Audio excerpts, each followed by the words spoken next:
Let's go watch a movie. What do you have? Something I'm fairly certain you'll be very excited about. People find love, people lose it. Your latest movie reviews with Andrew Warren on Triple J.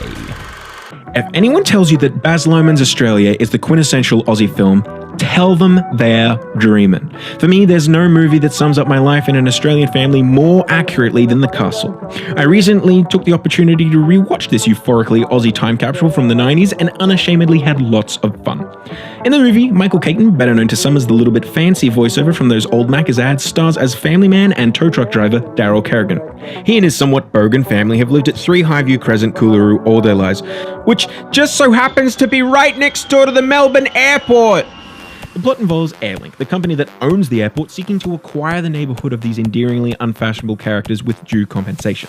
Daryl seeks to keep his house with the notion that it's not a house, it's a home, and a man's home is his castle. And on what law do you base that argument?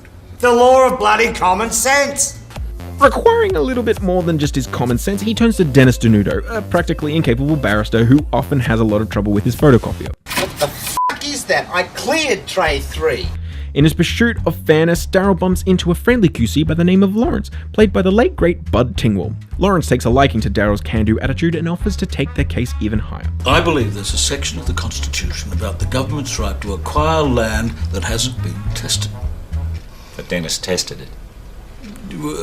I think we could test it better. If you're looking for a funny, feel-good movie with a dry sense of humour, simply oozing with Ocker references, then this is for you. It's the culture. Something for everyone. Now, the story isn't the most original, and you can probably guess what the outcome will be. That and the film could also do a little better in terms of cultural sensitivity and representation. However, what the film does achieve with its little to no budget is a story full of heart, and I'm sure those of you who've seen it know that it is very quotable. How's the Serenity? The Castle is not a mind-blowing blockbuster, or a thought-provoking art piece, however it is the story of one man fighting against all odds for what is important, not just the home of his family, but also those of his neighbours. This country's got to stop stealing other people's land.